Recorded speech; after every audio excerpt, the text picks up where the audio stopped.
Cek. Masuk.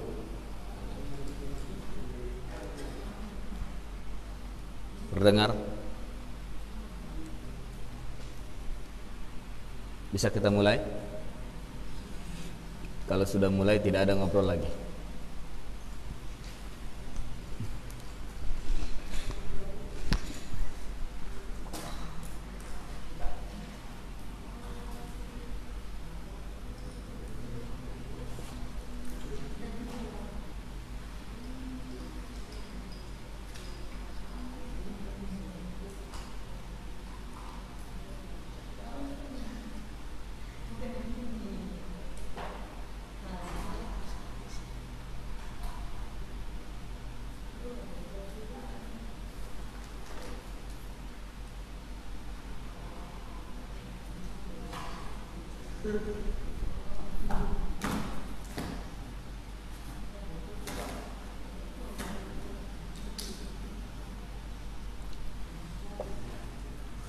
Syukran.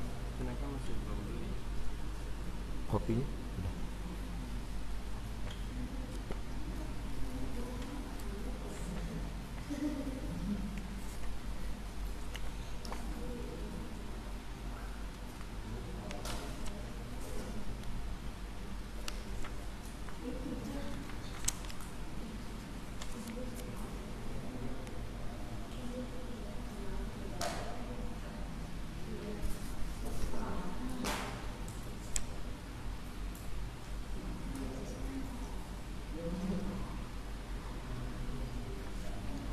Assalamualaikum warahmatullahi wabarakatuh.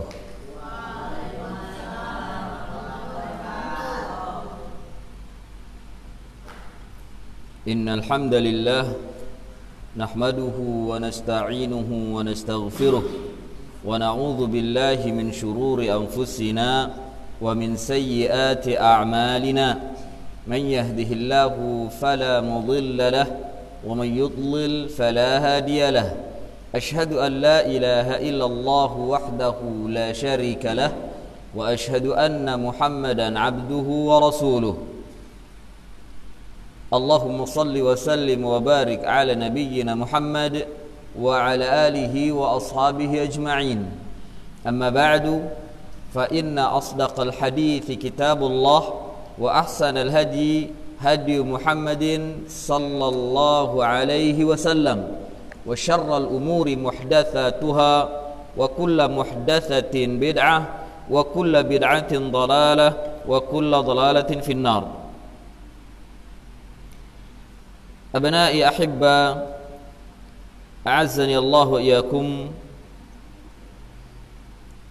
Kita melanjutkan kajian kita dari pembahasan kitab Al-Usulu Thalathah, dari pembahasan kitab Al-Usulu Al-Thalathah. Dan pada pertemuan yang terdahulu kita telah membaca sebagian naskah Al-Usulul Awal, yakni usul yang pertama, di mana Syekhul Islam Muhammad ibn Abdul Wahhab bin Sulaiman At-Tamimi rahimahullahu taala berkata, "Fa idza qila laka man rabbuka?" Apabila dikatakan kepadamu siapa Tuhanmu, faqul rabbi Allahu alladhi rabbani wa rabb jami'al alamin bi ni'amihi. Maka katakanlah, Tuhanku adalah Allah yang telah menjadi Rabb bagiku, yakni menjadi Tuhan bagiku. Ya, kemudian pengertian Rabb sudah saya sampaikan pada pertemuan yang terdahulu bahwa yang dimaksud dengan Ar-Rabb yakni Al-Khaliqu, Al-Mudabbir, Al-Malik, ya, Ar-Raziq. Jadi yang menciptakan, yang memiliki, yang mengatur, yang memberikan rizki, yang mematikan dan menghidupkan. Itu yang disebut dengan Ar-Rabb. Tapi yang dikatakan Rabb itu Al-Khaliq atau Al-Malik Al-Mudabbir. Secara umum adalah Al-Malik Al-Mudabbir, yang memiliki dan yang mengatur. Yang memiliki dan yang mengatur, itu yang dikatakan dengan Rabb. Wa rabba jami'al alamin bi ni'amihi, dan yang menjadi Rabb atau Tuhan untuk seluruh sekalian alam dengan nikmatnya, wa huwa ma'budi laisa li ma'budun siwah, dan dialah Allah sebagai sesembahanku, dialah Allah sebagai sesembahanku. Karena orang yang zat atau orang yang memiliki, maka dialah yang diabdi, ya, dia yang memiliki maka dialah yang diabdi. Contoh, perhatikan contoh, ketika kita yang memiliki rumah dan juga yang mengatur rumah, dan kita memiliki anggota atau mungkin orang-orang yang berada di dalamnya untuk membantu, maka orang-orang yang berada di dalamnya, orang-orang yang menjadi bawahannya, maka dia mengabdi kepada yang memiliki dan yang mengatur rumah. Yang memiliki dan mengatur rumah. Demikian juga kita ini Allah Subhanahu wa taala yang memiliki dan mengatur alam semesta. Bahkan Allah yang menciptakan. Dan kita termasuk yang ada di dalam alam semesta itu. Maka sejatinya kita adalah milik Allah. Ketika Allah memiliki kita, ketika Allah mengatur kita, maka selayaknya kita mengabdi, menyembah hanya kepada Allah Azza wa Jal. Menyembah hanya kepada Allah Azza wa Jal. Makanya Syekh mengatakan di sini, lihat kitabnya halaman 49, ya, halaman 49, lihat kitabnya, wa huwa ma'budi siwa, wa huwa ma'budi laisa ma'budun siwa, dan dialah sesembahanku dan tidak ada sesembahan selainnya, tidak ada sesembahan selainnya. Ini penafian untuk penafian selama-lamanya, ya, untuk penafian selama-lamanya. Ya, ini tidak ada sama sekali penyembahan kepada selain Allah Subhanahu wa ta'ala.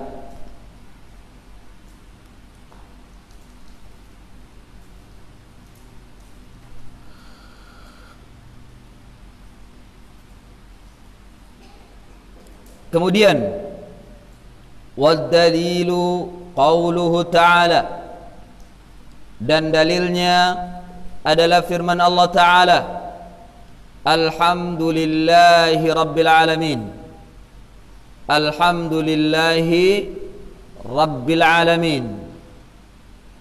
Alhamdu, segala puji atau pujian itu, lillahi, hanya milik Allah, Rabbil Alamin. Rabbi ini na'at, yang memiliki dan mengatur alam semesta. Rabbil Alamin, yang menciptakan, memiliki dan mengatur alam semesta. Wa kullu ma siwallahi alam, kullu ma siwallahi alam. Semua selain daripada Allah Azza wa Jal adalah alam. Kemarin sudah saya perinci, ya, sudah saya perinci yang dimaksud dengan alam. Pertama ada alam apa? Alam rahim, tempat penciptaan manusia di rahim. Yang kedua alam dunia, yang kita sekarang menempatinya, yang kita sekarang mengalaminya. Yang ketiga alam akhirah, alam barzakh. Naam, alam barzakh, alam kematian sebelum alam kebangkitan, ya. Dan manusia yang sudah mati sekarang, mereka berada di alam barzakh, mereka berada di alam barzakh. Bedanya di alam barzakh, kalau di dunia kita beramai-ramai, kita bisa melihat antara satu dengan yang lainnya. Kita bersama dengan bapak kita, kita bersama dengan ibu kita, kita bersama dengan saudara kita, kita bersama dengan teman-teman kita, kita bersama dengan tetangga kita bersama dengan semua orang. Tapi nanti di alam barzakh kita bersendirian. Kita sendirian, hanya ditemani amal saleh. Hanya ditemani amal saleh. Ya, dan juga malaikat. Yang malaikat ini imma malaikat yang baik, imma malaikat yang buruk. Kalau kita beramal dengan amalan yang buruk, maka hanya malaikat yang buruk yang menemani kita sambil ia menyiksa kita di alam barzakh sesuai dengan amal yang kita lakukan. Jika amal kita baik, maka kita akan ditemani dengan amal saleh yang baik, yang rupanya bagus, rupanya enak dipandang, dan malaikat yang baik, serta kita mendapatkan nikmat di dalamnya dengan mencium bau surga, dengan merasakan angin surga di alam barzakh. Ini kita jika amalnya baik. Kemudian setelah alam barzakh apa? Alam akhirat. Alam akhirat adalah alam kebangkitan manusia. Alam kebangkitan manusia. Ya. Alam akhirat ini Allah Subhanahu wa taala menciptakan kembali setelah alam dunia dihancurkan oleh Allah Subhanahu wa taala, apa yang disebut dengan kiamat. Allah menciptakan kembali. Allah menciptakan kembali sebuah tempat yang manusia mereka bisa berpijak di atasnya, berupa tanah, ya, berupa daratan yang manusia bisa berpijak di sana. Kita tidak mengetahui apakah itu terjadinya di dunia ataukah di langit, di bumi ataukah di langit, kita tidak mengetahui. Yang jelas alam tersebut sudah berubah menjadi alam akhirat, menjadi alam akhirah, dan manusia dibangkitkan dalam keadaan telanjang. Ya Rais, unzur huna. Lihat ke sini. Jangan melihat yang lainnya. Perhatikan di sini semua. Seluruh manusia mereka dibangkitkan dalam keadaan telanjang dan dalam keadaan tidak disunat. Dan dalam keadaan tidak disunat. Adapun wanita dibangkitkan sesuai dengan keadaannya. Dan pada waktu kebangkitan nanti bermacam-macam manusia keadaannya. Bermacam-macam manusia keadaannya sesuai dengan amal saleh yang mereka lakukan. Sesuai dengan amal saleh yang mereka lakukan. Dan banyak sekali tanda-tanda orang-orang yang berdosa dan tanda-tanda orang-orang yang baik yang mendapatkan ganjaran dari Allah Azza wa Jalla. Di antara tanda-tanda orang yang berdosa, ya, contohnya orang yang makan riba, mereka akan dibangkitkan pada hari kiamat dalam keadaan seperti orang kesurupan. Kesurupan syaitan, linglung, gila, seperti orang gila. Ya, ngoceh sendiri atau mungkin dia jelek rupanya. Itu orang yang makan riba. Belum lagi orang yang gibah dan namimah. Dibangkitkan pada hari kiamat, mereka memiliki kuku-kuku yang panjang dan tajam. Bahkan mereka saling mencakar antara satu dengan yang lainnya. Belum lagi yang lainnya, ya, yang mereka menggeser batas tanah.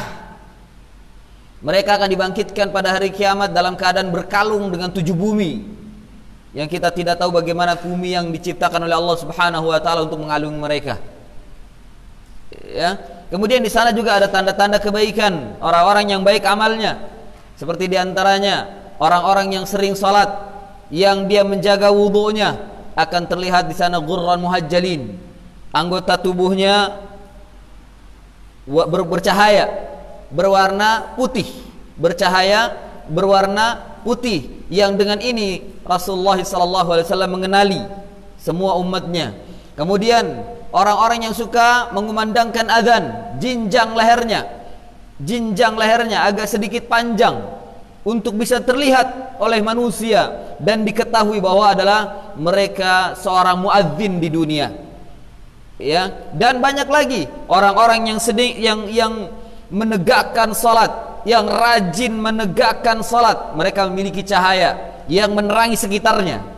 Ya, yang menerangi sekitarnya, dan lain-lain orang-orang yang baik nanti di padang mahsyar atau di hari akhirat. Belum lagi orang yang suka berpuasa, mereka akan tercium bau mulutnya lebih wangi daripada bau misik. Lebih wangi daripada bau misik. Ini syiar yang akan mereka tampakkan nanti pada hari akhirat, sebelum datangnya hari hisab, sebelum datangnya hari perhitungan, mereka dikumpulkan. Naam, ada sebagian ulama yang mengatakan di daerah mana mereka akan dikumpulkan. Sebagian mereka mengatakan dikumpulkan di padang mahsyar itu dekat dengan daerah Syam. Ya, dekat dengan daerah Syam. Dalam hal ini adalah Palestina dan sekitarnya, atau Yordania dan sekitarnya. Itu daerah Syam. Datang nanti dari arah Syam. Datang dari daerah arah Syam. Kemudian adapun manusia berkumpul datang dari segala penjuru. Ada yang Nabi datang dengan pengikutnya atau muridnya 1 atau 2 orang. Ada Nabi datang yang pengikutnya 10 orang atau lebih. Akan datang Nabi yang pengikutnya banyak.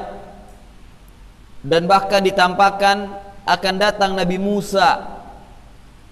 Ya, terlihat begitu banyak pengikutnya. Ya, dan Nabi terkesima.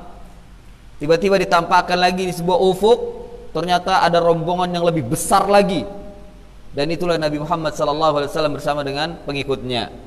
Jadi ada yang sedikit, bahkan ada yang tidak memiliki pengikut, ada yang banyak pengikutnya dari para nabi. Mereka datang berbondong-bondong, berkumpul di padang mahsyar. Yang padang mahsyar ini ada yang mengatakan itu di daerah Syam. Di daerah Syam, seluruh manusia dikumpulkan, dari manusia awal paling terakhir, pertama kali lahir, yaitu Nabi Adam dan bayinya, sampai nanti manusia yang paling terakhir lahir. Ya, mendekati hari kiamat, itu dikumpulkan oleh Allah Subhanahu wa ta'ala. Kemudian juga kalau tadi dikatakan alam berdasarkan dengan al-awqat, berdasarkan dengan waktu-waktunya dan tempat-tempatnya. Adapun alam yang berkaitan dengan makhluk. Jadi alam berkaitan dengan makhluk. Alam berkaitan dengan makhluk ada 3. Alam yang berkaitan dengan makhluknya, alamul makhluk, itu ada 3. Yang pertama apa? Alamul malaikah. Ya, alamul malaikah.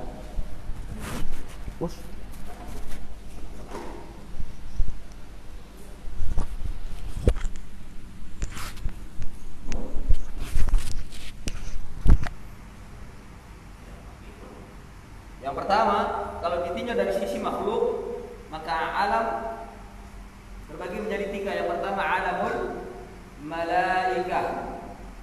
Allah Subhanahu wa ta'ala menciptakan malaikat pada setiap harinya 70.000 malaikat. Dan ini yang dikabarkan oleh Nabi sallallahu alaihi wasallam. Allah menciptakan setiap harinya 70.000 malaikat. Setelah diciptakan oleh Allah Subhanahu wa ta'ala, mereka masuk ke Baitul Ma'mur yang ada di tengah surga. Lalu mereka beribadah kepada Allah Azza wa Jalla di sana sesuai dengan apa yang dikehendaki oleh Allah Subhanahu wa ta'ala. Setelah itu, setelah mereka bertasbih, bertahmid dan beribadah kepada Allah di sana, mereka keluar. Tidak pernah kembali lagi, diganti dengan malaikat yang diciptakan oleh Allah Subhanahu wa taala yang baru lagi. 70.000 lagi. Jadi ada 70.000 malaikat yang setiap hari diciptakan oleh Allah Azza wa Jalla. Bayangkan, setiap hari diciptakan oleh Allah Subhanahu wa taala 70.000 malaikat. Gimana sekarang jumlahnya semua?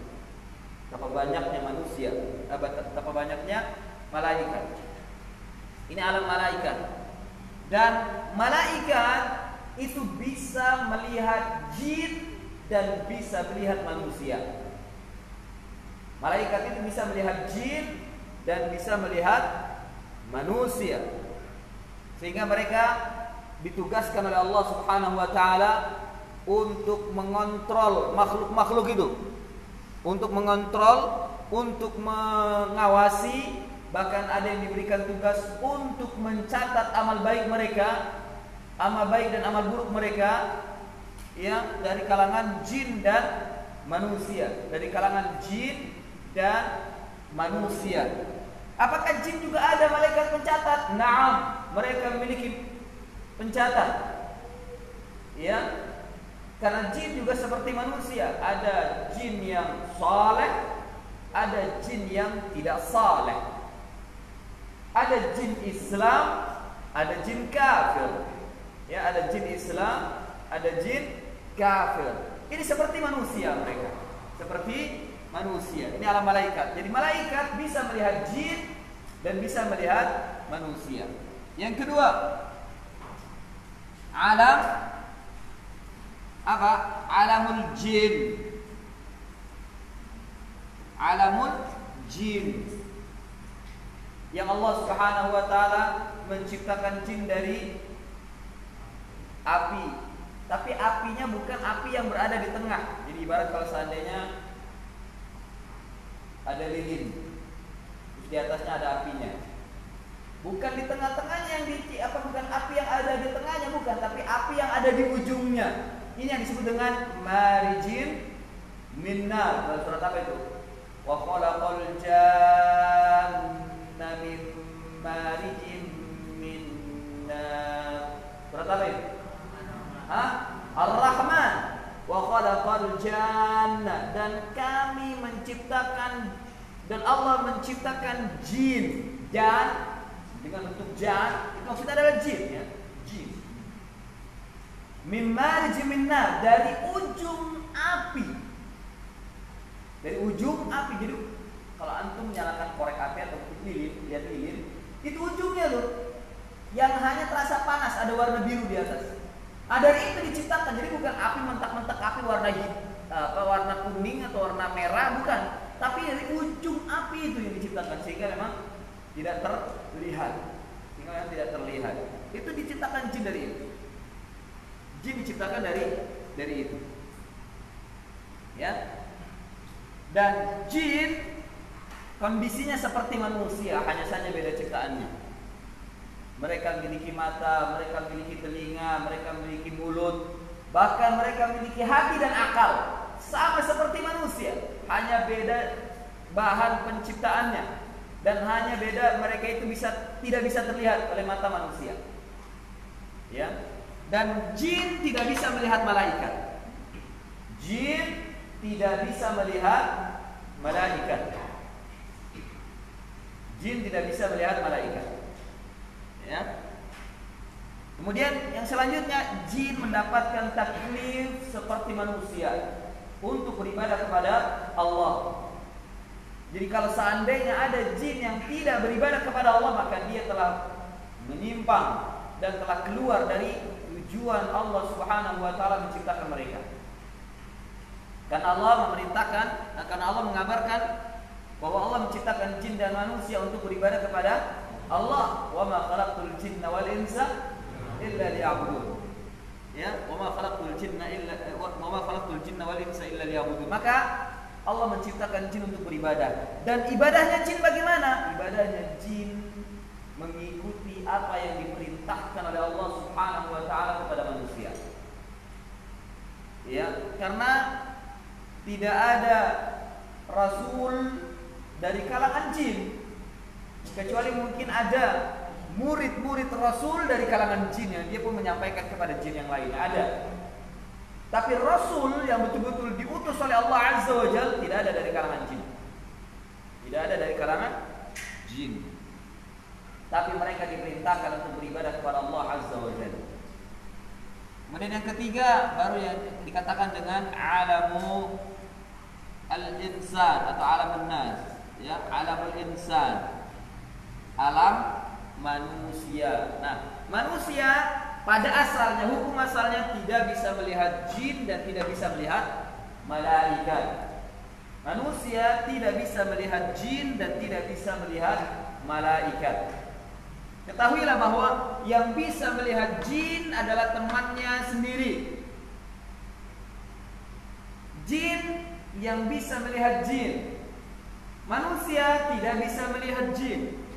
Kalau ada manusia mengaku dia bisa melihat jin, berarti manusia tersebut abnormal. Jangan-jangan dalam tubuhnya ada jin yang meminjam tubuhnya untuk bisa melihat temannya.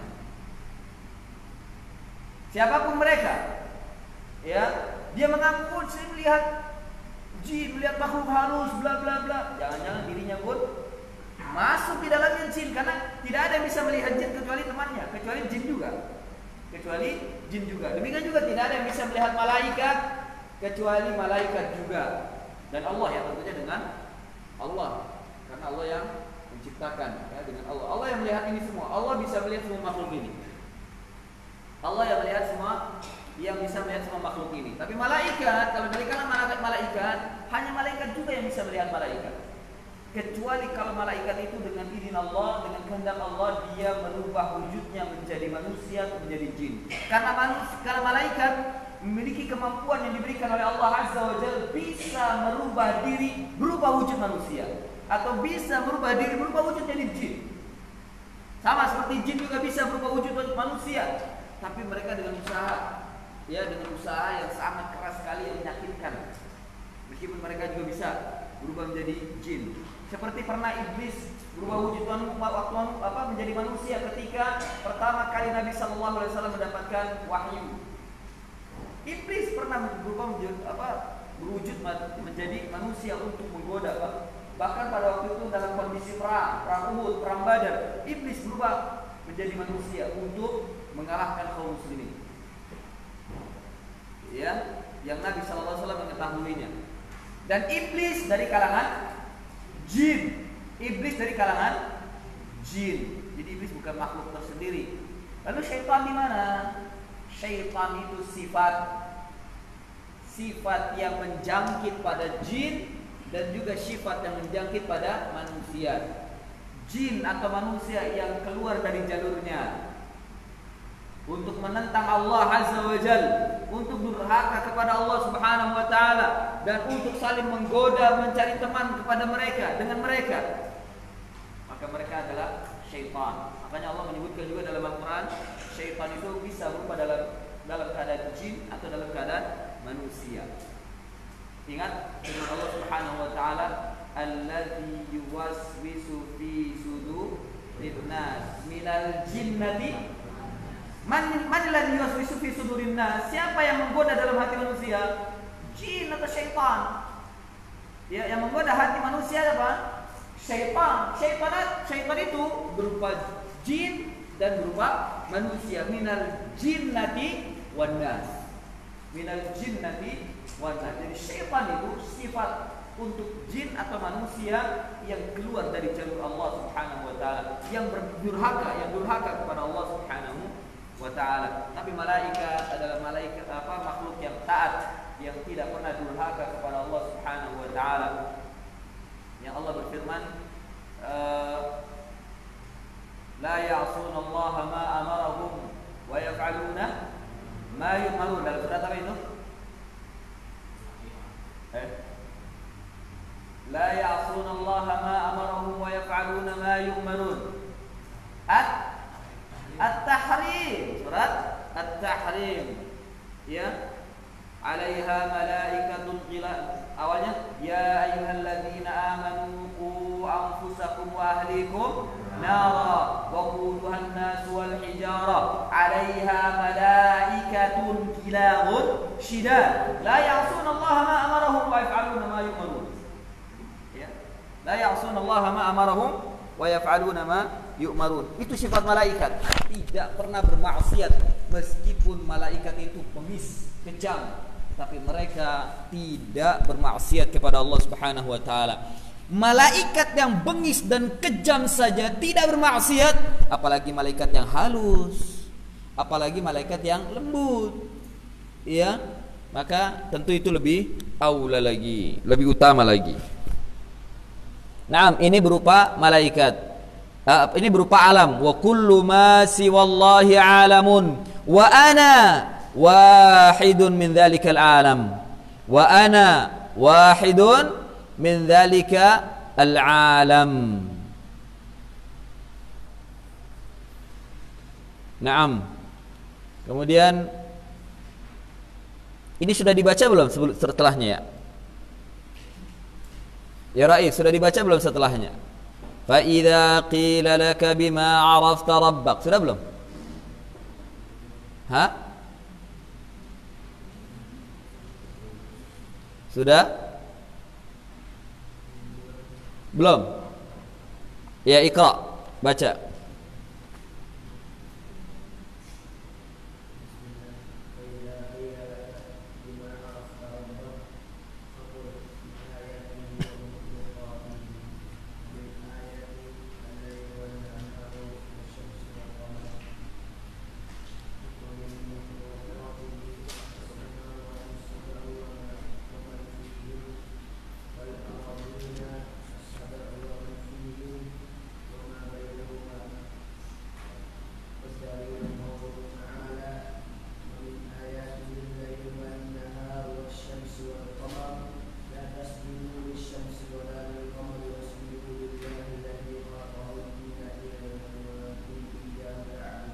Naam.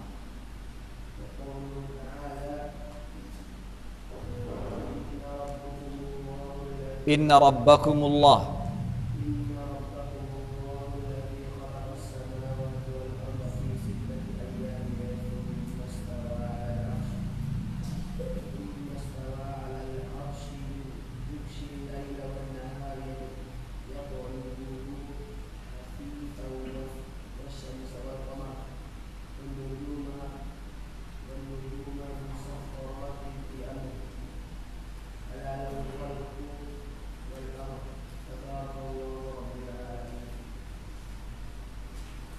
Naam. Selanjutnya penulis yakni Syekhul Islam Muhammad bin Abdul Wahhab bin Sulaiman At-Tamimi rahimahullahu taala ingin memperkenalkan kepada kita tentang Allah Subhanahu wa taala dari sisi tauhid rububiyah. Dari sisi tauhid rububiyah, beliau mengatakan fa idza qila laka bima 'arafta rabbak, fa idza qila laka bima 'arafta rabbak, yakni bi ayyi syai'in 'arafta Allah azza wa jalla. Apabila dikatakan kepadamu dengan apa engkau mengetahui Tuhanmu, maksudnya apa? Bagaimana caranya engkau mengetahui Allah? Bagaimana caranya engkau mengenal Allah? Bagaimana caranya engkau bisa ma'rifatullah? Karena sebagian mereka ada yang salah paham dengan kalimat ma'rifah. Mereka sangka dengan kalimat apa yang dimaksud dengan ma'rifatullah adalah mereka bersatu dengan Allah, bersatu dengan zat Allah, bisa melihat cahaya Allah, dirinya bergabung dengan Allah.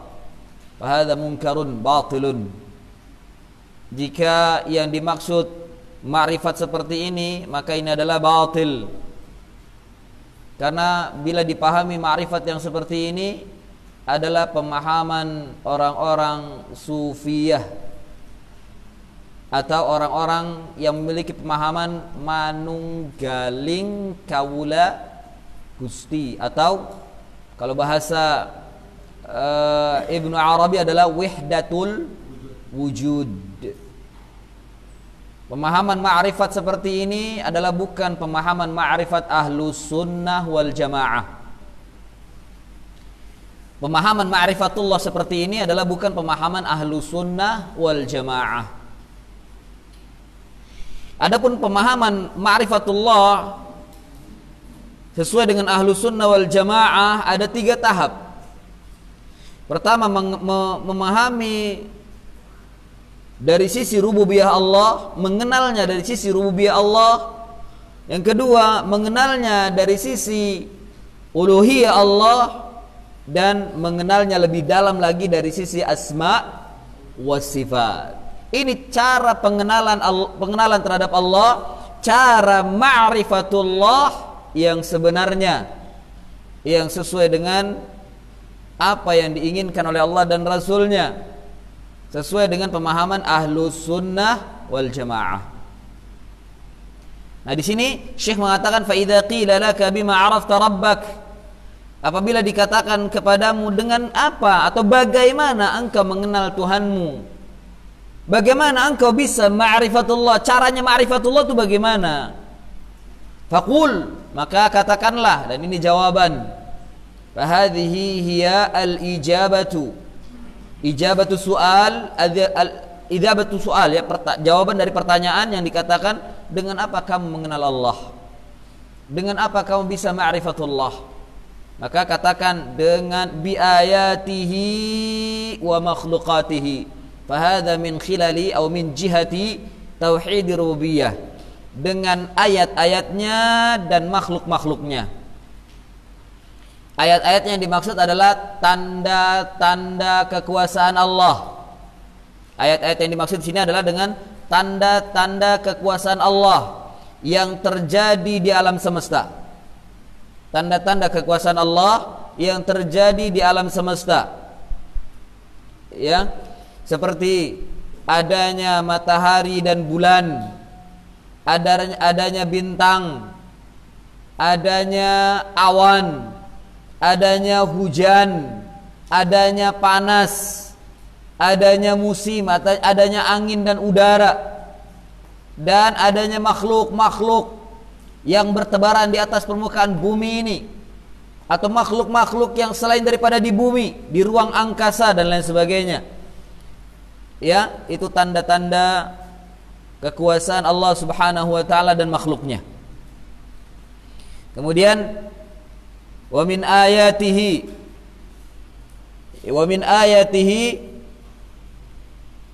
dan di antara ayat-ayatnya, yakni di antara tanda-tanda kekuasaan Allah.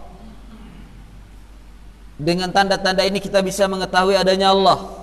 Kita bisa mengenal Allah Subhanahu wa taala, yakni adanya al-lailu wan naharu. Adanya malam dan siang. Wasyamsu wal qamaru, dan adanya matahari dan bulan. Karena adanya siang dan malam ini ditandai dengan 2 makhluk yang besar ini, matahari dan bulan. Matahari dan bulan. Dan kapan dikatakan dengan malam? Dikatakan dengan malam adalah ketika matahari terbenam sampai terbit waktu fajar. Sampai terbit waktu fajar. Itu yang dikatakan dengan malam. Ya. Lalu kalau begitu, kapan dikatakan dengan waktu tengah malam? Ya tinggal dibagi 2.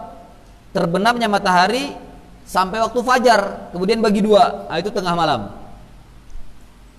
Jadi tengah malam bukan jam 12. Ya. Tengah malam bukan jam 12 sebagaimana yang dipahami oleh kebanyakan manusia. Tengah malam itu adalah ketika terbenam matahari sampai terbit fajar dibagi 2. Ya, terbit fajar sekarang jam berapa? Taruhlah mungkin jam 4, ya lebihin 20 menit. Ya, jam 4.20 atau jam 4.25. Terbit fajar karena waktu fajar ini perlu ditinjau kembali. Ya, waktu fajar perlu ditinjau kembali. Sudah ada seorang profesor yang mengajukan kepada pemerintah untuk meninjau kembali waktu fajar, karena fajarnya kita ini azan masih malam. Justru malah waktu fajar belum terbit. Banyak sekali syubhat di sana. Ya. Perlu ditinjau kembali. Ini sudah pernah terjadi juga di Timur Tengah. Ya, sudah ada yang menggugat juga. Pada waktu itu kerajaan azannya masih malam. Sudah ada yang digugat. Akhirnya muncul fatwa dari para ulama kibar. Nggak apa-apa, azan tetap. Azannya di waktu yang tetap, namun ketika ditegakkan salat atau iqamahnya lebih dilambatkan. Ya, sampai 30 atau 45 menit. Kalau mereka ya, kalau kita sampai 20 atau 30 menit. Kelamaan untuk demi masuk waktu saat kita sholat. Karena kalau sholat tidak pada waktunya, sah atau tidak? Tidak sah. Tidak sah kita sholat bukan pada waktunya. Dan ya jangan begitu azan kemudian 10 menit komat, khawatir belum masuk waktu sholat, sehingga kita sholat di luar waktunya. Tidak sah sholat kita ini. Ini waktu fajar ya, khusus waktu fajar. Pembicaraan para ulama sangat panjang sekali di sana. Ya, apalagi seringnya terjadi perubahan alam. Orang kiblat aja bisa bergeser, disebabkan karena gempa atau apapun bisa bergeser. Ya, kenapa waktu siang dan malam tidak bisa? Bisa. Terjadi perubahan alam. Ya. Dan memang demikian. Dan sudah ada penelitian. Seorang profesor, saya tidak ingat namanya, cuman itu dia berafiliasinya ke organisasi Muhammadiyah. Profesor, dia diakui. Pernah wawancara, kalau tidak salah di YouTube-nya Refli Harun kalau nggak salah itu ya. Coba dilihat lagi kalau tidak salah. Ada profesor yang telah meneliti ini. Dia telah mengadakan sekian tahun penelitian. Bahkan profesor ini pernah menjadi guru besar di salah satu universitas di Malaysia. Dia menggugat, tapi qadar Allah gugatannya tidak digubris. Makanya dia untuk mengambil langkah sendiri saja. Ya. Waktu subuh kita masih jauh terlalu malam. Nah, kalau seandainya mau ditambahkan ya 20 atau 30 menit untuk lebih selamatnya. Meskipun sebagai mereka ada yang mengatakan 10 atau 15 menit. Ya, untuk lebih selamatnya, agar kita bisa sholat di waktu atau di dalam waktunya, bukan di luar waktunya. Nah, kita kembali. Taruhlah mungkin ditambah 20 menit dari azan. Nah, itu waktu bagi 2, maka akan ketemu yang disebut dengan tengah malam. Ya. Nah, ini bagian daripada tanda-tanda kekuasaan Allah, tanda-tanda kebesaran Allah Azza wa Jalla, adanya siang dan malam. Bahkan kalau kita mau hitung, sebenarnya waktu yang beredar itu bukan hanya 2 siang dan malam. Waktu yang beredar itu 3. Subuh, siang, malam. Subuh itu waktu sendiri. Kapan waktu subuh? Saat terbitnya fajar sampai terbit matahari. Meskipun pendek, itu waktu tersendiri. Dia bukan malam, dia bukan siang. Itu subuh. Dia bukan malam, dia bukan siang. Itu subuh. Dan ada waktu sholat tersendiri meskipun pendek jarak waktunya. Dan ini kekuasaan Allah, tanda-tanda kekuasaan Allah. Jadi waktu itu bukan hanya siang dan malam, tapi waktu itu adalah siang, malam, dan subuh. Siang, malam, dan subuh. Ya. Naam. Terjadinya siang dan malam karena adanya peredaran matahari dan bulan.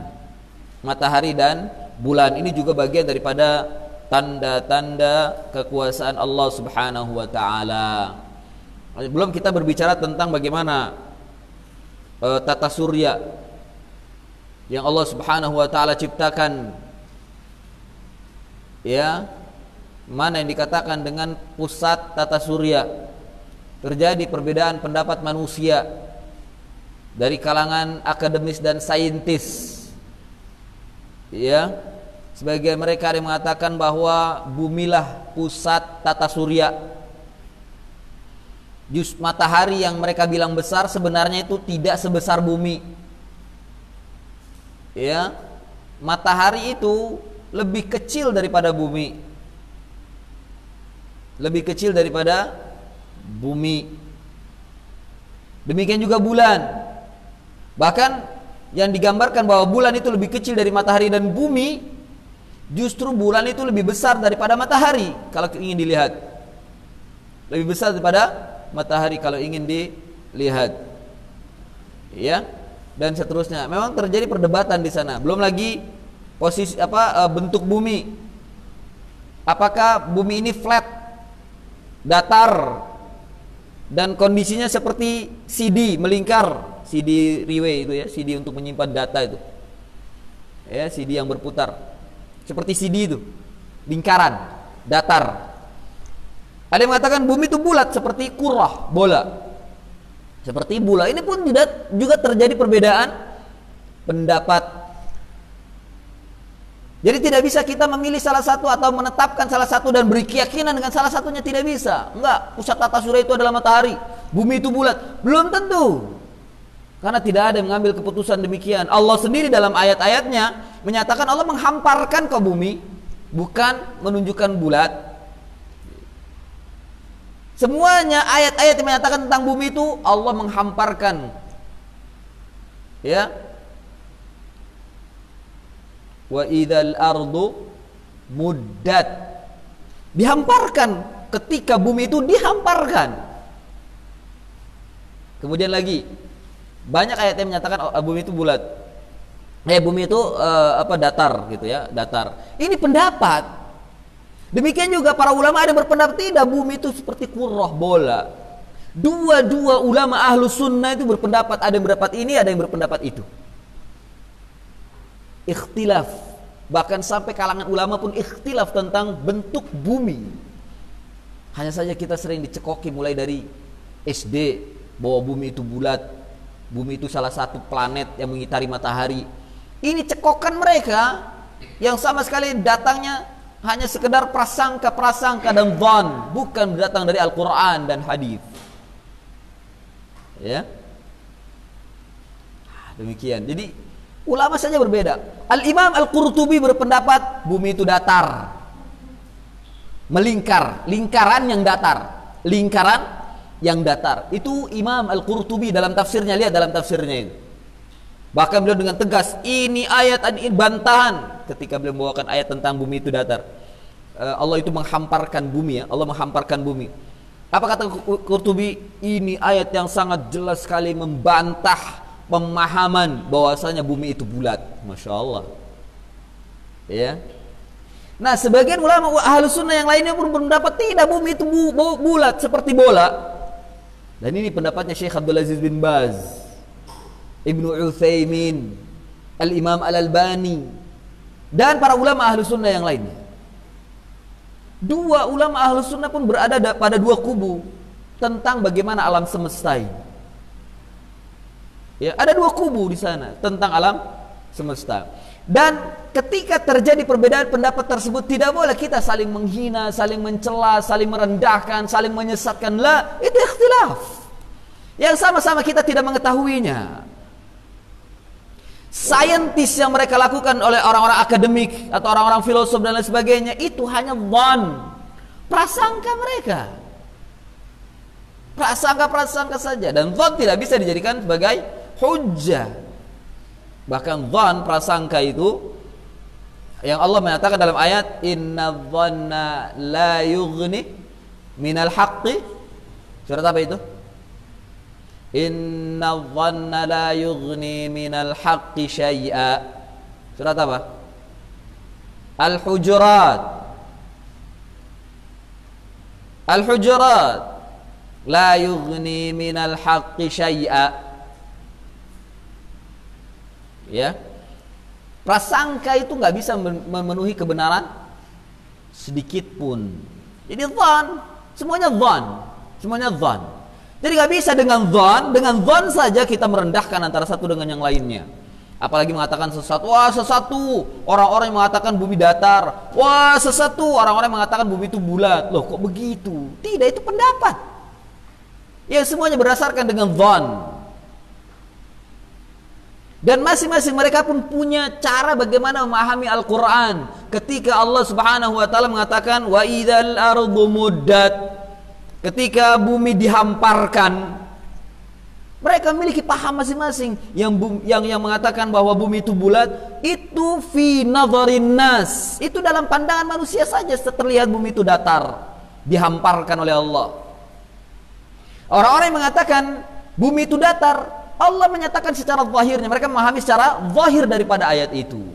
Masing-masing mereka memiliki pemahaman yang dua-duanya pun tidak dikatakan sebagai lebih benar, ya, karena semuanya berlandaskan dengan dhan.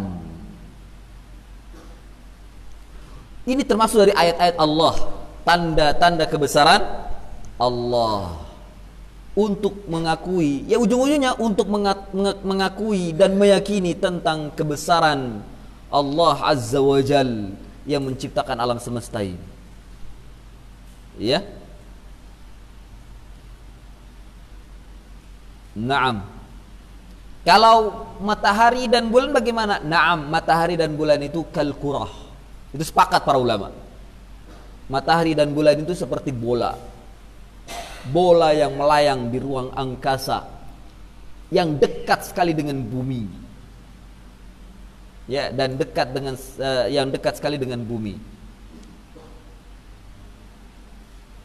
ya. Dan masing-masing matahari dan bulan, asyamsu wal qamar, ini memiliki cahaya atau sinar.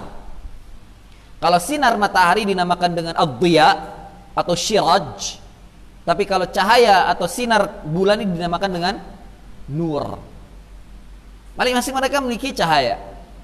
Adapun pendapat ahli sains, ya, saintis yang mengatakan bahwa sebenarnya bulan itu tidak ada cahayanya.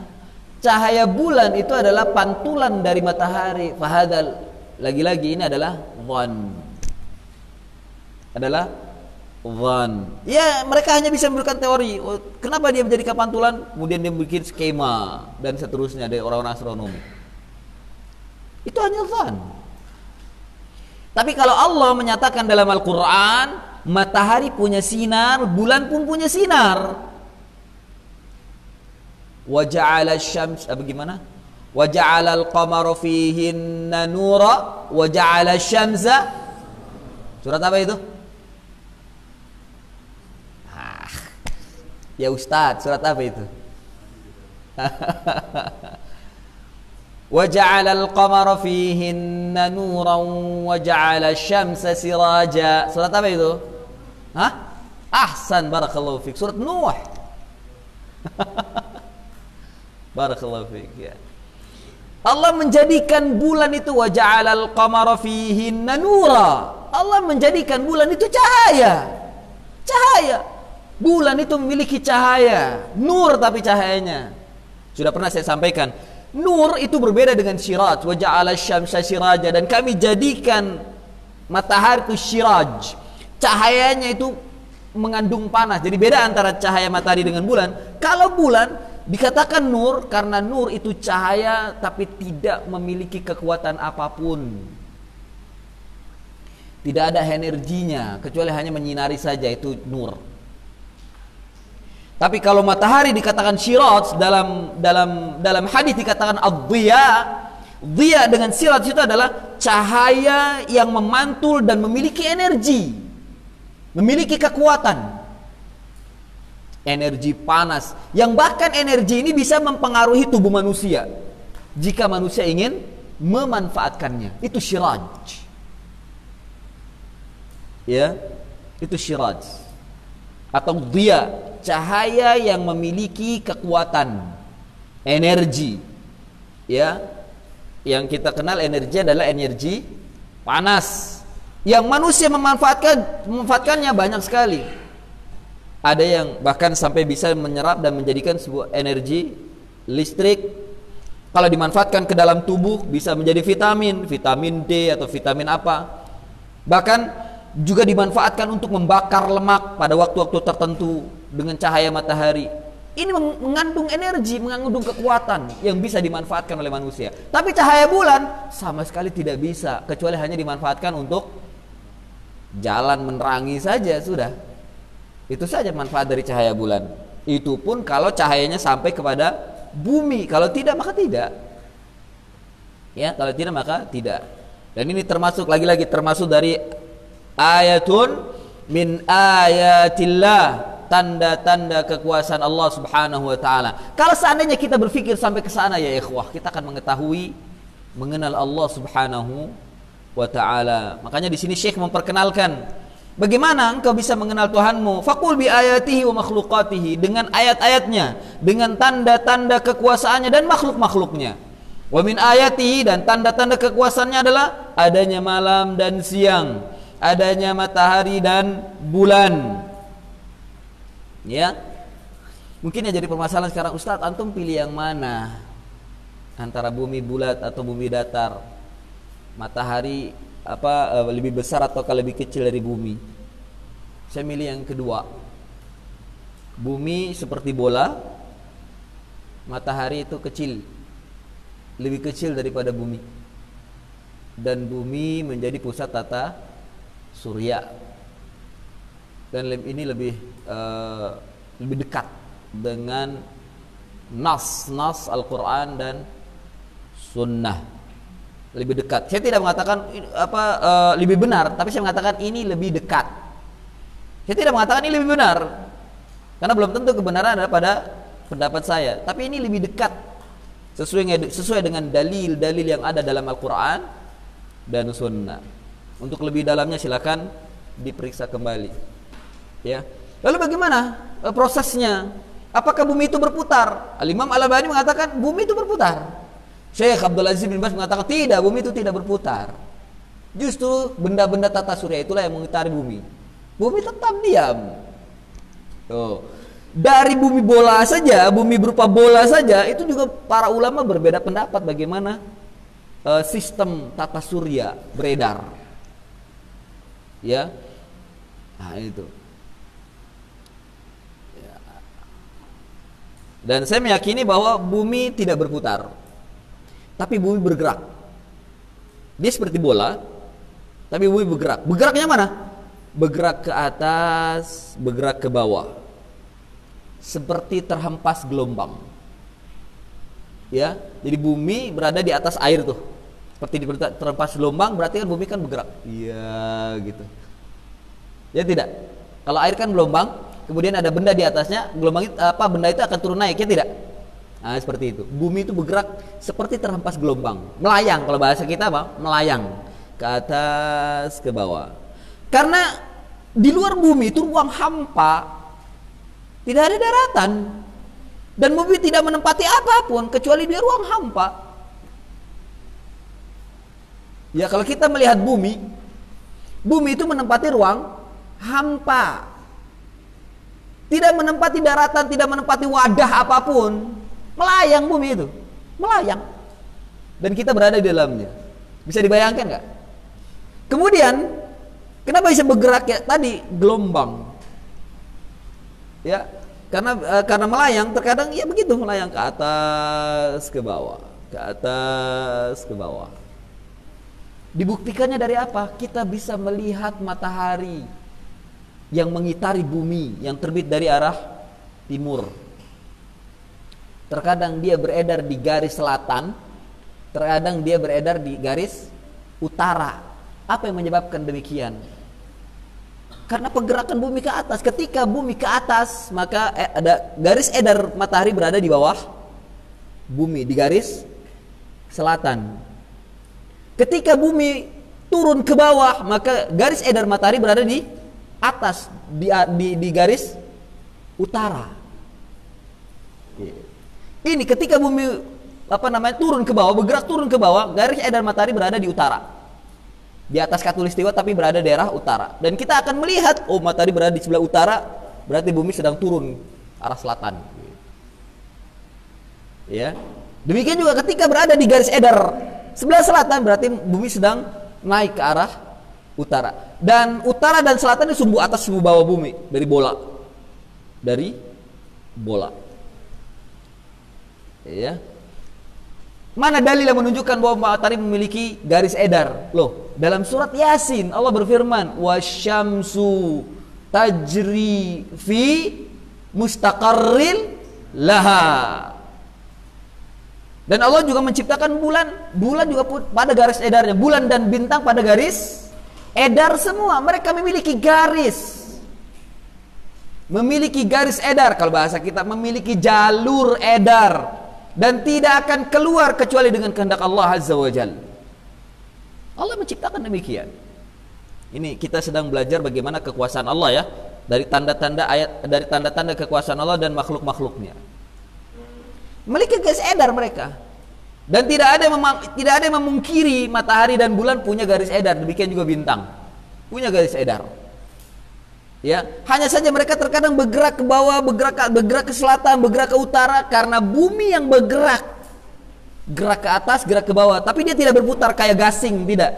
Hanya diam, hanya bergerak atas ke bawah. Jadi ada sumbunya. Ada sumbunya antara selatan dan utara, sumbunya tempat gerak bumi ke atas dan ke bawah. Ya. Ke atas dan ke bawah. Begitu. Adapun awan, ya awan itu bergerak mengelilingi bumi. Awan atau angin itu bergerak mengelilingi bumi. Jadi ini, ya, saya mempelajari ini. Ada sebuah kitab tulisan orang Malaysia, saya tidak ingat judulnya, yang mengatakan bahwa matahari mengitari bumi. Judulnya Matahari Mengitari Bumi. Judulnya itu. Ulama Malaysia yang telah meneliti, ulama astronomi Malaysia waktu itu, dia meneliti, dibawakan bukti-buktinya, dan mereka membawakan perkataan ulama ahlu sunnah Ibnu Baz, Al-Albani, ya, mengatakan bahwa bumi tidak berputar tapi bumi bergerak ke atas ke bawah, dan karena bumi berada di ruang hampa, bergerak ke atas seperti terhempas gelombang, yang gelombang itu turun naik. Gelombang entah gelombang apa, tapi seperti terhempas begitu ke atas ke bawah. Ya. Naam. Ini sekedar pengetahuan apa yang saya ketahui tentang kondisi alam semesta, kondisi bumi. Dan ini yang saya yakini. Bumi tidak berputar, tapi matahari dan bulanlah yang berputar serta bintang mengelilingi bumi. Bumi adalah sebagai pusat tata surya. Bumi sebagai pusat tata surya. Matahari tidak apa dikatakan besar, bahkan ribuan kali besarnya daripada bumi. Lah, andai matahari ribuan kali bahkan jutaan kali lebih besar daripada bumi, itu benda-benda yang ada di sekitarnya, belum lagi kadar panasnya matahari itu luar biasa, itu bisa menghanguskan sekitarnya itu. Kalau terjadi kita tidak hangus apapun, ya, tidak terjadi apapun. Jadi itu khayal. Yang mengatakan bumi lebih besar daripada matahari itu khayal, dhan. Ya, dhan dari orang-orang yang mengumpulkan demikian. Seperti diantaranya ahli astronomi siapa? Newton atau siapalah ahli filsafat itu. Dhan saja itu. Prasangka saja dan tidak memiliki bukti. Adapun mereka menciptakan rumus ini, rumus itu, ya, rumus-rumus bisa dibatalkan kalau seandainya kita tidak meyakini itu. Ya. Hanya saja memang yang beredar iya pemahaman-pemahaman mereka, sehingga kita dicekoki, diberikan doktrin bahwa demikianlah kondisi alam semesta, padahal belum tentu seperti itu. Kemudian juga terungkap belakangan kan bahwa banyak orang-orang yang mendarat di bulan itu adalah kebohongan yang diciptakan oleh NASA. Sejatinya mereka itu mendarat di gurun pasir di sebelah bagian yang ada di bumi, di sebuah bagian yang ada di bumi, gurun pasir. Mereka bikin syuting di sana seolah-olah mereka mendarat di atas bulan. Ya, dan banyak sekali tanda-tandanya. Bahkan sutradaranya sendiri mengakui bahwasannya itu adalah kebohongan yang dia bikin. Subhanallah, baru sekarang terungkap. Jadi untuk menunjukkan bahwa belum ada sebenarnya orang yang merangkak ke bulan, belum ada. Ya, belum ada. Karena untuk menuju ke ruang angkasa saja belum sampai ke bulan. Untuk menuju ke ruang angkasa saja kita butuh kekuatan yang amat sangat. La tanfudhuna illa bisultan. Surat apa itu? Awalnya gimana? Itu Ar-Rahman juga tuh. Awalnya gimana? La tanfudhuna illa bisultan. Awalnya gimana? Ini gimana? Hufaz ini. Fabi ayyi ala'i rabbikuma tukadziban. Ya ma'syaral jinni wal insi in istata'tum. Terus?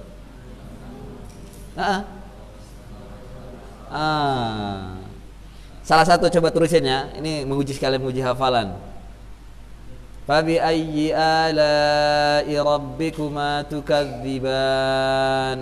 Ya ma'syaral jinni wal insi in istata'tum.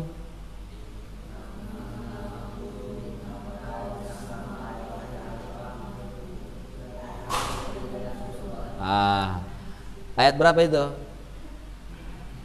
Nah, ayatnya juga lupa. Aduh.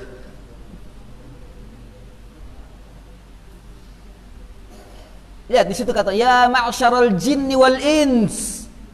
Wahai para seluruh sekalian jin dan manusia. Allah menantang coba. Jin dan bukan hanya jin tapi jin dan manusia Allah tantang. Ya ma'syaral jinni wal ins. In istata'tum, jika kalian mampu. In istata'tum an tanfudhu min aqtaris samawati wal ard, untuk berjalan atau untuk menempuh dari ujung langit dan bumi. La tanfudhu, kalian tidak akan sanggup untuk menempuhnya illa bisultan, kecuali dengan kekuatan. Sulit sekali untuk menempuh itu. Sulit, gak bisa dan gak ada yang bisa. Gak ada yang bisa. Jadi memang diantara ayat-ayat untuk berbicara atau bertadabbur alam semesta itu baca surat Ar-Rahman. Baca surat Ar-Rahman dan juga tafsirnya. Ya. Naam. Iya, ini yang bisa disampaikan. Sebentar.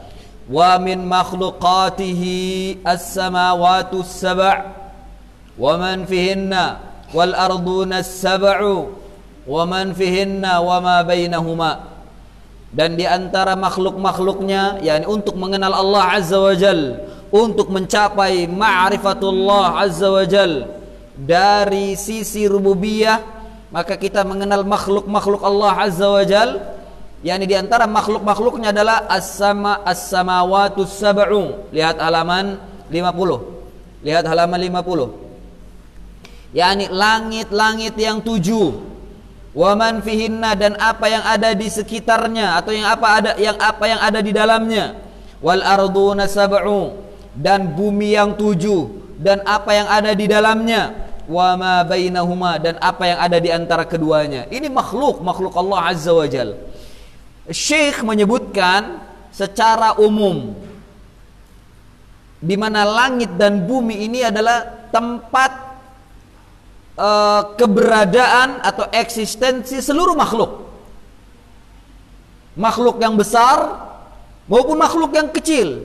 Mereka berada di antara langit dan bumi. Mereka berada di antara langit dan bumi. Hatta ini malaikat, jin dan manusia, mereka berada di antara langit dan bumi. Mereka berada di antara langit dan bumi.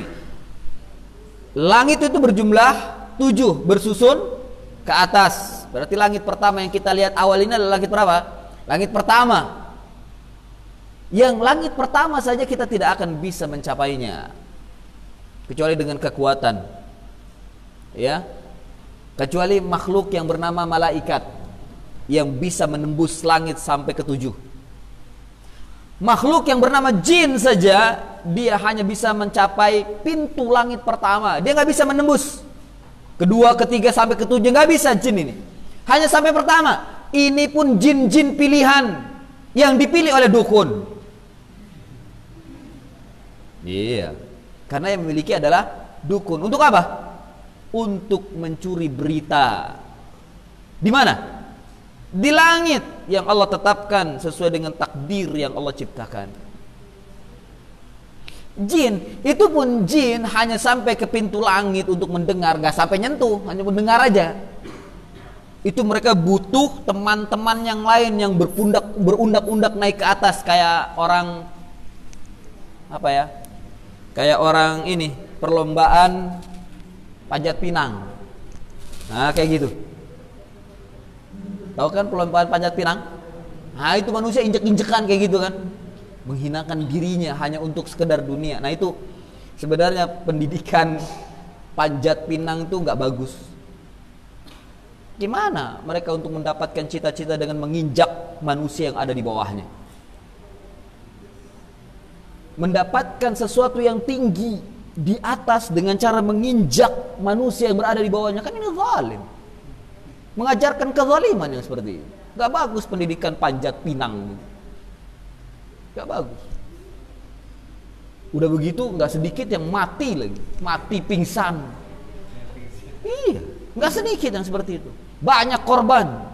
Ini kezaliman. Bagaimana mengajarkan kemerdekaan dengan cara menimbulkan kezaliman seperti itu? Gak pantas dan gak bagus pendidikan dengan cara perlombaan panjat pinang. Dan itu bertentangan dengan Islam. Kemudian yang kedua itu menyerupai jin yang mencuri berita, naik ke atas dengan menginjak yang di bawahnya, hanya untuk membela dukun. Hanya untuk membela dukun. Itu jin baru. Itu pun butuh jin yang banyak. Awalnya jin itu dia berubah menjadi besar, yang besarnya itu sekitar 20 sampai 25 meter ke atas, setinggi sutet mungkin. Kemudian jin yang kedua juga demikian, lalu dia naik ke atas pundaknya. Kemudian jin ketiga demikian, kemudian naik di atas pundaknya jin yang ketiga, yang kedua, terus sampai ke langit untuk mencuri berita. Udah begitu, ia kalau selamat, kalau tidak selamat dia ketahuan malaikat penjaga langit, dipanah itu. Dengan apa? Bintang, dilempar sama bintang, bagaikan malaikat itu melempar batu. Loh, bintang kan gede. Itu kan kata orang. Kalau kita melihat sebenarnya bintang itu ya kecil.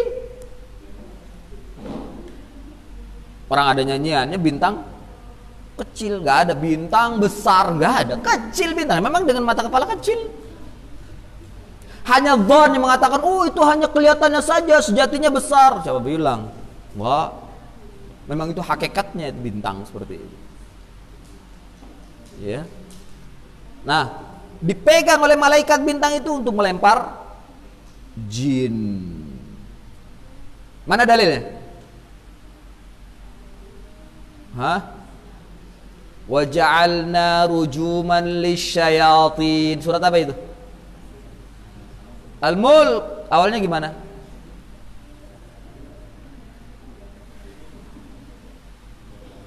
Awalnya gimana? Wa ja'alna rujuman lisyayatin. Awalnya gimana? Itu berbicara tentang bintang tuh. Dan kami jadikan sebagai lemparan-lemparan syaitan. Ya. Nah itu, lihat sendiri di dalam surat Al-Mulk itu nanti. Jadi bintang-bintang yang diciptakan oleh Allah Subhanahu wa taala dijadikan senjata oleh malaikat untuk melempar setan. Yang setan ingin mencuri berita di langit. Ketahuan. Ketika ketahuan segera dilempar. Ya, segera dilempar. Makanya kita mungkin melihat ada meteor atau mungkin ada bintang jalan. Itu sejatinya dilakukan oleh malaikat untuk melempar setan yang sedang mencuri berita di langit. Ustadz, meteor kan gede. Ya memang kalau menurut pandangan manusia kalau jatuh ke bumi ya besar, kawahnya gede. Tapi apakah itu lebih besar daripada bumi? Ya tidak kan. Lebih kecil daripada bumi. Karena yang dimasukkan ke dalam otak kita itu bintang itu lebih besar daripada matahari. Justru matahari itu adalah gugusan-gugusan bintang. Ini kan Hanya zon dari mereka dan tidak ada dalil sama sekali melandasi itu. Ya tidak? Seperti itu. Naam. Ya. Wal arduna sab' dan juga bumi yang 7. Allah menciptakan bumi itu ada 7. Berselisih pendapat para ulama. Apakah 7 lapis ataukah 7 bulat seperti bola masing-masing 7? Berbeda pendapat lagi. Dan bukan planet, yang 7 itu bukan planet. Gitu. Ya. Mana ya, pendapat yang kedua itu yang lebih dekat, bahwasanya Allah menciptakan bumi 7 itu ya bundar-bundar bola. Ada 7 biji bersusun ke bawah. Hanya kita tidak mengetahuinya. Mana dalilnya? Dalilnya dalam surat At-Talaq. Dalilnya dalam surat At-Talaq.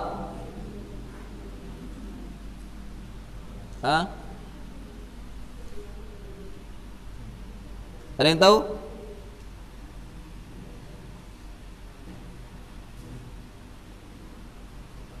Bentar.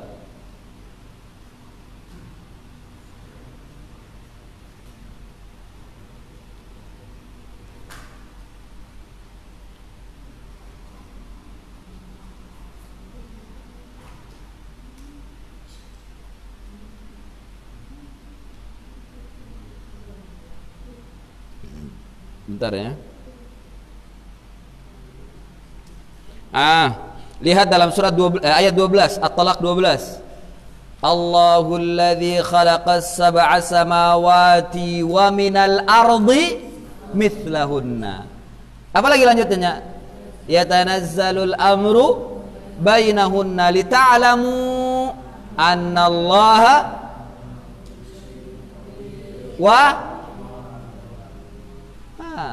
itu dalil yang menunjukkan Allah menciptakan bumi itu 7. Di mana lafaznya? Allahul ladzi khalaqa sab'a samawati. Ini lafaznya. Wa minal ardi mithlahunna. Dan dari bumi, artinya Allah menciptakan bumi sepertinya, yakni seperti langit, ada 7 bumi gitu.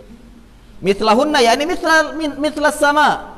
Allah menciptakan langit, menciptakan bumi seperti langit.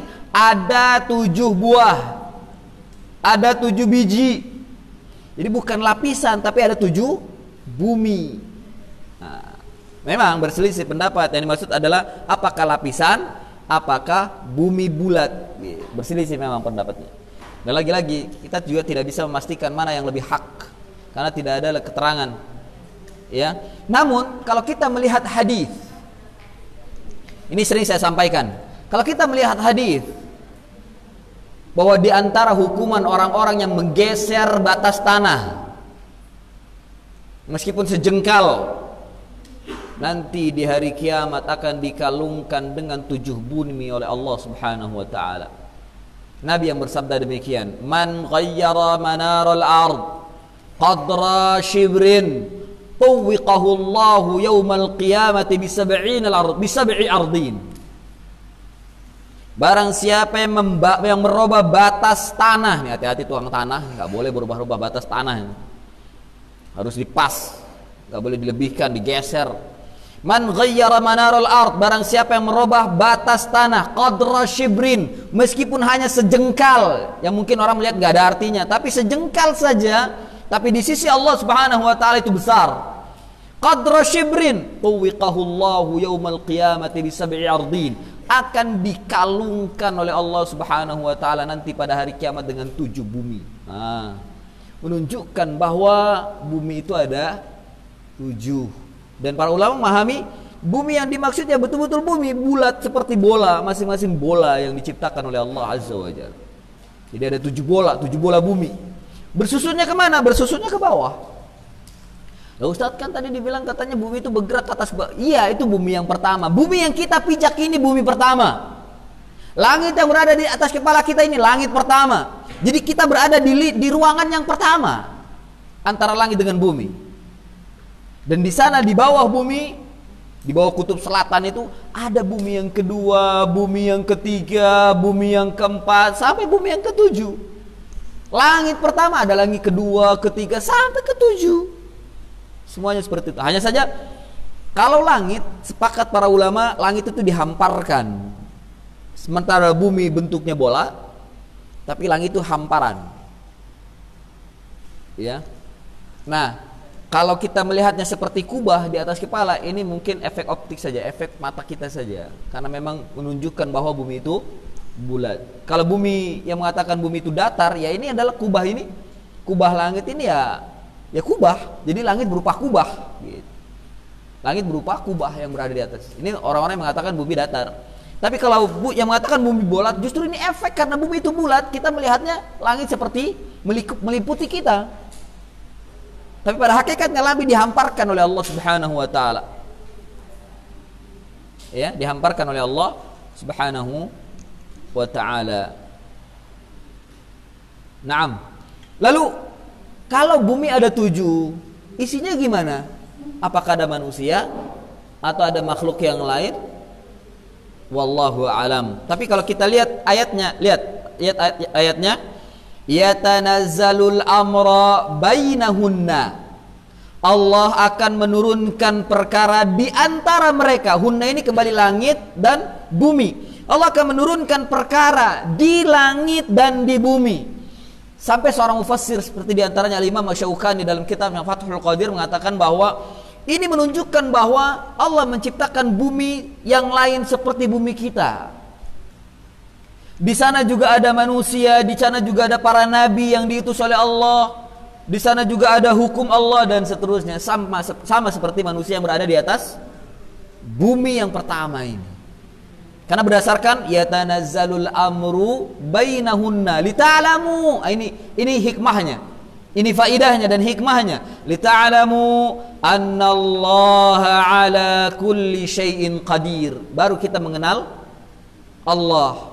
Bahwasanya Allah itu likulli syai'in qadir wa annallaha qad ahata bikulli syai'in ilma.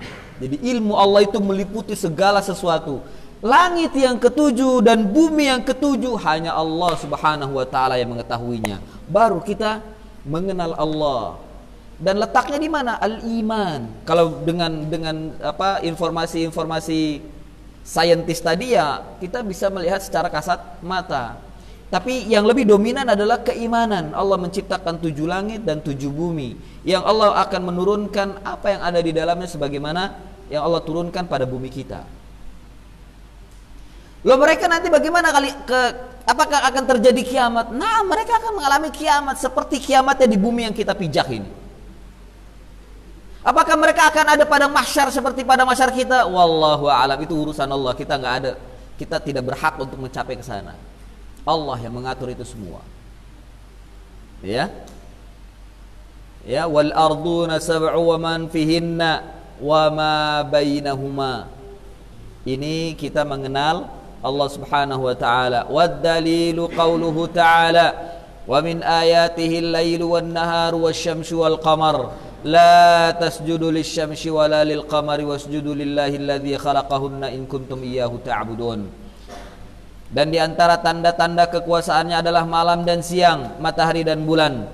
Janganlah kalian sujud kepada matahari dan bulan. Nah, ini untuk menunjukkan bahwa ada manusia yang menyembah matahari dan bulan. Pada waktu Nabi Shallallahu Alaihi Wasallam diutus ada. Bahkan ini pun sampai sekarang masih ada orang-orang yang menyembah matahari dan bulan. Kemudian Allah memerintahkan wasjudu lillah alladzi khalaqahunna in kuntum iyyahu ta'budun. Setelahnya Allah menegaskan tauhid uluhiyah atau ubudiyah setelah menjelaskan bagaimana rububiyah Allah Subhanahu wa taala. Ya. Sampai di sini. Mudah-mudahan ada manfaatnya. Fa insyaallah pada pertemuan akan datang kita lanjutkan. Ada soal anak-anak, khususnya anak-anak? Ada soal? Ya. Hah? Yang keras? Gimana? Merubah tanah. Oh, merubah batas tanah. Umpama begini. Ini batas tanah nih. Ada patok. Ya kan? Biasanya ada patok. Nah, itu tuh patok-patok umpama. Digeser. supaya dapat tanah, atau mungkin ada sebagian mereka tanggung nih dilurusin aja gitu kan. Tanahnya sebenarnya miring, tapi supaya untuk genepin, udahlah tanggung dirus. Padahal ini bukan haknya loh ya, bukan haknya. Udahlah tanggung dirusin aja, digeser. Padahal bukan haknya. Ini dosa. Gitu. Jadi kalau merubah tanah maksudnya merubah patok tanah. Ada haram. Haram, nggak boleh. Ya, dosanya besar. Dosanya besar. Naam, wallahu a'lam. Iya, Bapak, fadhal. Waalaikumsalam wabarakatuh. Fik barakallah.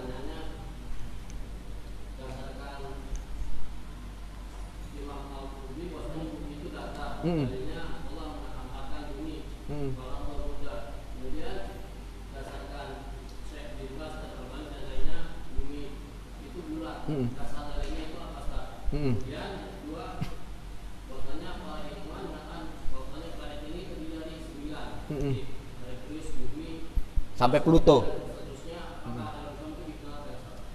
Iya. Kembali berbicara tentang tata surya. Apakah bumi ini bulat kalqurah seperti bola?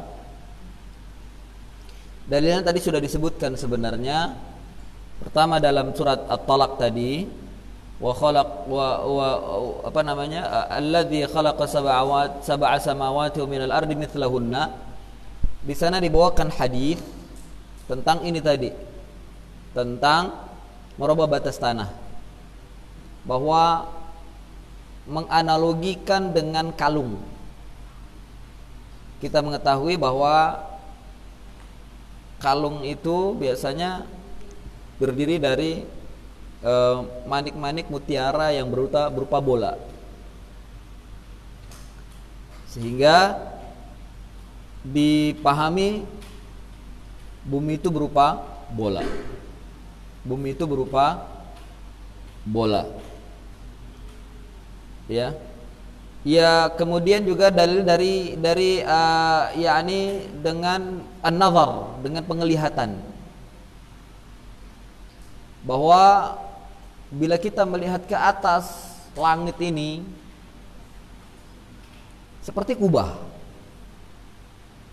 dan dikatakan ini adalah efek dari bulatnya bumi, dari penglihatan manusia.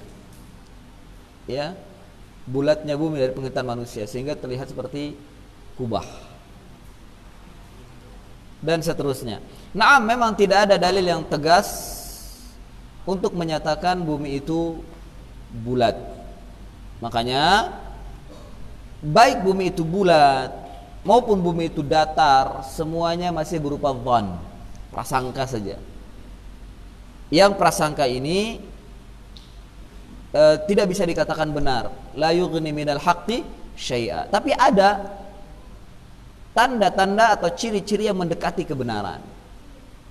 Nah, kita ya masing-masing mereka juga memiliki tanda-tanda ciri-ciri yang mendekati kebenaran gitu ya. Masing-masing mereka juga memiliki hujahnya.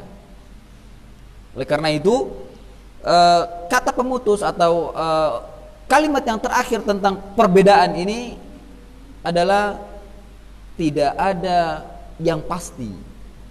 Tidak ada ketetapan yang pasti yang menganggap salah satunya benar, bahwa bumi ini bulat ataukah datar.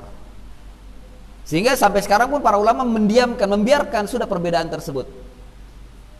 Ya, hanya orang-orang yang tidak mengerti atau orang-orang yang jahil, yang bodoh terhadap perbedaan pendapat, sehingga mereka selalu terus mempermasalahkan tentang permasalahan ini.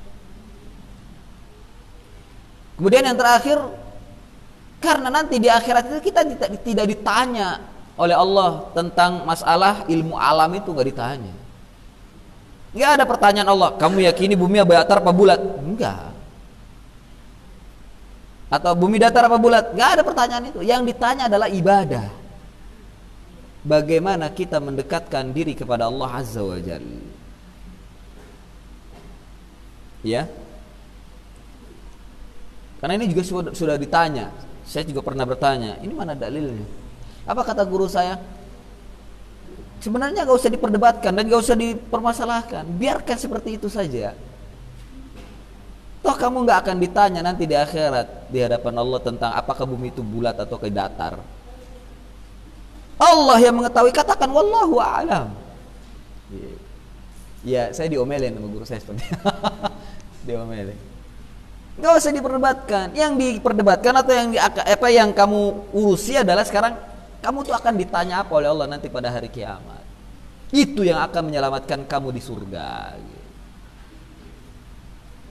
Jadi ya demikian. Wallahu a'lam. Jadi kita tidak bisa memastikan. Tetap dibiarkan, perbedaan pendapat itu dibiarkan. Adapun yang beredar di media massa adanya flat earth gitu kan, ada akun flat earth itu. Pernah tahu?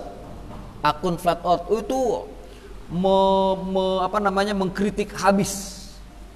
Ya, dengan pedas lagi terhadap orang-orang yang mengatakan bahwa bumi itu bulat. Dan mereka memiliki bukti-bukti nyata dengan dengan eksperimen-eksperimen mereka itu. Matahari beredarnya begini, bulan beredarnya begini. Kemudian mereka menyudutkan. Ini ya jangan ditanggapi. Orang terjadi perbedaan pendapat kok mereka mempermasalahkan sampai seperti itu gitu. Biarkan sudah perbedaan ini, karena semua dua-duanya lahir dari zon manusia yang menyikapi tentang alam semesta ini. Tidak ada kata pemutus di sana. Tidak ada kata pemutus. Ya. Hanya Allah yang mengetahui, wallahu a'lam, karena langit dan bumi ini milik Allah azza wa jalla. Na'am, wallahu a'lam. Cukup? Iya, satu lagi. Kaitan dengan alam barzah yang pertemuan sebelumnya. Allah menciptakan, ada keterangan menyampaikan bahwa diciptakan dengan baru. Itu ada dalilnya kan? Iya. Antum baca dalam riwayat Ibnu Majah kalau tidak salah dari Al-Barra ibn Azib. Hadisnya dari Al-Barra ibn Azib bahwa Allah telah menyediakan jasad yang baru di alam barzakh. Itu lafaznya begitu. Dalam bahasa Indonesianya. Allah telah menyediakan. Kemudian apa bahasanya? Kemudian roh itu dimasukkan ke dalam jasad yang baru di alam barzakh. Untuk menunjukkan Allah menciptakan jasad yang baru di alam barzakh. Hadisnya dari Al-Barra ibn Azib. Saya tidak bawa kitabnya ya. Ada kitabnya dalam Sahih Darul Akhirah. Sahih Darul Akhirah. Ya, itu disebutkan di sana tentang alam barzakh. Dan ahlu sunnah meyakini manusia di alam barzakh dia mendapatkan nikmat dan azab itu dengan ruh dan jasadnya. Dengan ruh dan jasadnya. Adapun ruh itu yang pernah berada di bumi atau yang ada di dunia, yang dicabut oleh malakul maut, kemudian dikembalikan lagi ke dalam jasad yang baru. Jadi jasad yang ada di dalam barzakh itu berbeda dengan jasad yang ada di dunia. Sementara ruh yang ada di dalam barzakh adalah ruh yang ada di dunia, yang dipindahkan oleh Allah Subhanahu wa taala ke alam barzakh. Begitu.